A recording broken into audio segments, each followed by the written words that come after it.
မိဘရဲ့အမုန်းနဲ့တစိမ့်ရဲ့အပြုံးဘယ်အရာကပိုပြီးကြောက်ဖို့ကောင်းလဲအခုကလူငယ်တွေသိစေဖို့ဖတ်ပြပေးချင်ပါတယ်မိဘအမုန်းကစုံမဖို့ပါတစိမ့်ရဲ့အပြုံးကအတုံးရှာဖို့ပါ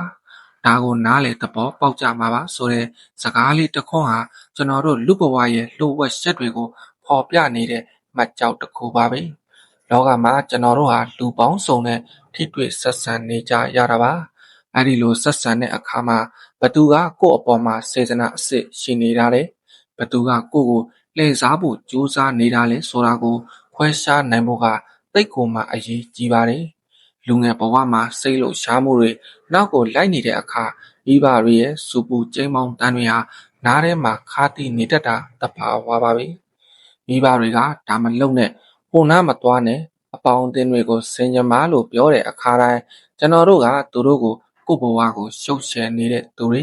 ကိုယ်ကိုမုန်းနေတဲ့သူတွေလို့အထင်မှားတတ်ကြပါတယ်တကယ်တော့မိဘရဲ့အမုန်းဆိုတာစကားအရသာအမုန်းလို့သာခေါ်ပေမဲ့အတွင်းသားမှာတော့သားသမီးကိုလမ်းမရောက်စေခြင်းနဲ့မေတ္တာအစစ်အမှန်တွေကိုကိန်းအောင်နေတာပါ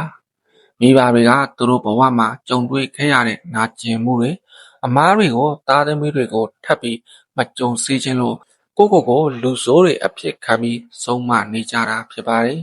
အဖေနဲ့အမေကသားသမီးတွေလမ်းမရောက်မှာကိုယ်တိုင်ကဒုက္ခရောက်နေတာတဲ့ပိုပြီးကြောက်လန့်ကြပါတယ်သူတို့ရဲ့စူပူတန်တွေနောက်ွယ်မှာငါသားငါသမီးလေးတော့ဒုက္ခမရောက်ပါစေနဲ့ဆိုတဲ့စူတောင်းတန်တွေဟာအမြဲတမ်းပါနေတတ်ပါတယ်တစ်ဖက်မှာကြတော့လောကကြီးတဲ့ကိုလှမ်းကြည့်လိုက်ရင်ကျွန်တော်တို့ကိုပြုံးပြနေတဲ့တစိမ့်တွေကအများကြီးရှိပါတယ်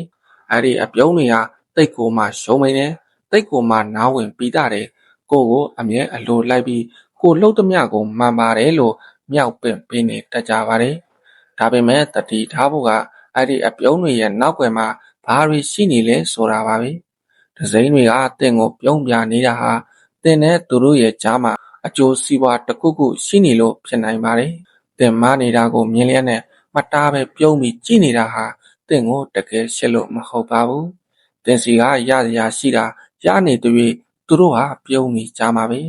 တင်လဲကြသွားတဲ့နေ့မှာအဲ့ဒီအပြုံးပိုင်ရှင်တွေဟာတင့်ကိုလက်ကမ်းကူညီဖို့တဲ့တင့်ကိုကြော်ခွာသွားဖို့ကိုပဲစဉ်းစားကြပါလိမ့်မယ်မိဘကတော့တင်ဘလောက်ပဲမ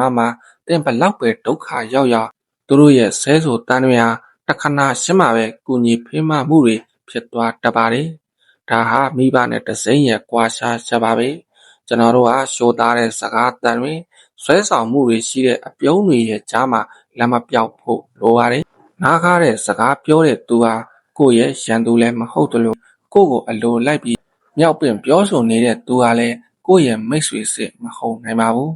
လောကမှာအစစ်နဲ့အတုကိုခွဲခြားနိုင်ဖို့ဆိုရင်စေတနာကိုကြည်ရပါတယ်မိဘရဲ့စေတနာဟာသားသမီးဘဝလှဖို့အတွက်ဖြစ်ပြီးဒဇိမ့်ရဲ့စေတနာဟာသူတို့ကိုယ်တိုင်အကျိုးအမြတ်ရဖို့အတွက်ပဲဖြစ်တတ်ပါတယ်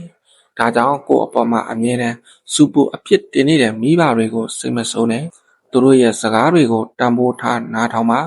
သူတို့မှာတဲ့အတွက်အသက်နဲ့လဲပြီးရှင်းနိုင်တဲ့မေတ္တာတွေရှိတာပါဒဇိမ့်တွေရဲ့အပြုံးတွေကိုတော့အတိမတ်ပြုပါဒါပေမဲ့အဲ့ဒီအပြုံးတွေပေါ်မှာဘဝတစ်ခုလုံးကိုပုံအောပြီးမယုံကြည်လိုက်ပါနဲ့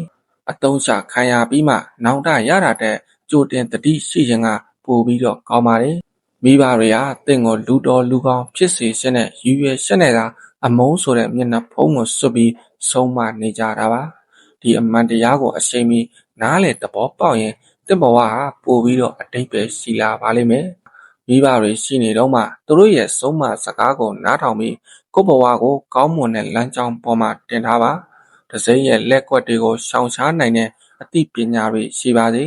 ဘဝဆိုတာရွေးချယ်မှုတွေရဲ့ရလဒ်ဖြစ်လို့မှန်ကန်တဲ့သူကိုယုံကြည်ပြီးမှန်ကန်တဲ့လမ်းကိုရှောင်လန်းနိုင်ကြပါစေကျွန်တော်ကတော့စာပေလေးတွေဖတ်ပြပေးနေသူဝေဖြိုးအောင်ဖြစ်ပါတယ်